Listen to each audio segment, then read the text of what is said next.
Gotta do some work on the toilet.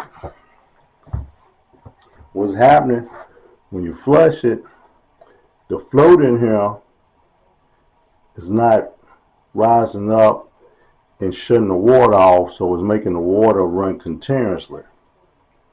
So we're gonna replace the toilet fill valve in there. First thing you want to do is go down here to your shut off valve and turn it off. Turn it off, make sure it's turned off, and then flush.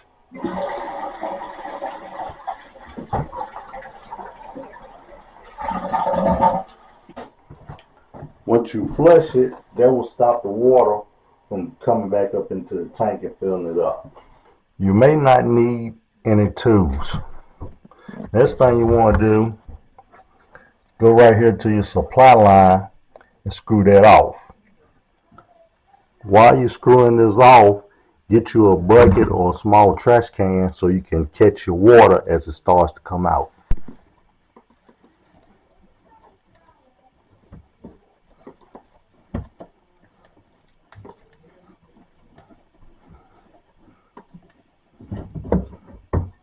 After you unscrew your supply line, there's another nut here you have to loosen. And once you loosen that, all your water will start coming out of your tank.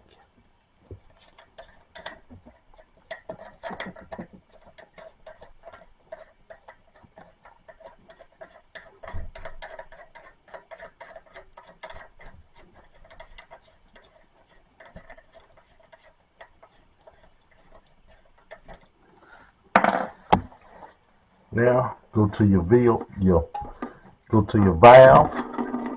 pull it up.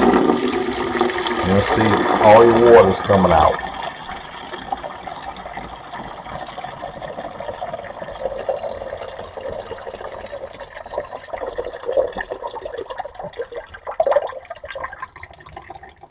That's the rest of the water in the tank after you shut your valve off. Next, I get a rag and clean out the rest of the water inside the tank, dry it out, and clean out from inside, especially if you have well water. Try to clean out some of that sediment down inside the tank. With your new one, you may have to do some adjusting to it. So best thing to do is while it gets at it and play with it. Just take your old one, lay it beside your old one, and adjust it that way. Kind of match it up with your old one. I think that's one of the best ways to take out all the guesswork. You set your new one back in place, put your rubber bushing back on it. That's going to help seal to keep the water from leaking out of your tank. Stick it back in that hole. This nut right here, you got the screw back on the bottom of it. Screw that on there, get that nice and tight.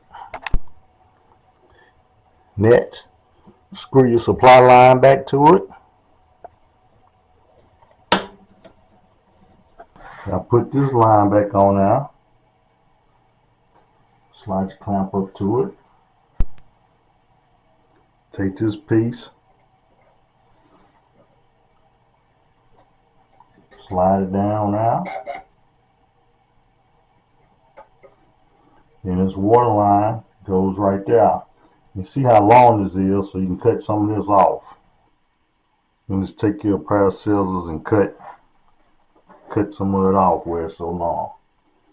Slide your pipe down on here. Take your clamp. Also, one other thing. Seems like every time you buy one, they make some new on it.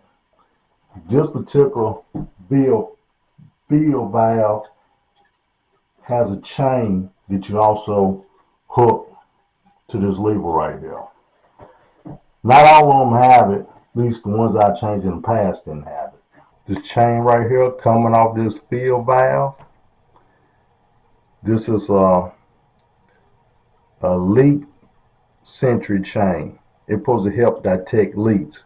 So you hook this up, you pull your flap, pull your lever all the way up, and take that chain and make sure there's no slack in it. So you may have to adjust the linkage. Make sure it don't have any slack, get it good and tight, and then hook it around this lever right here.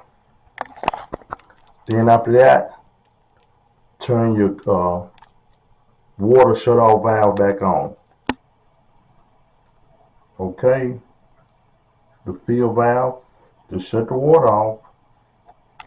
Now just check, make sure you don't have any leaks, and get you a paper napkin or something. Just go through there and see that it's dry. There you have it, folks.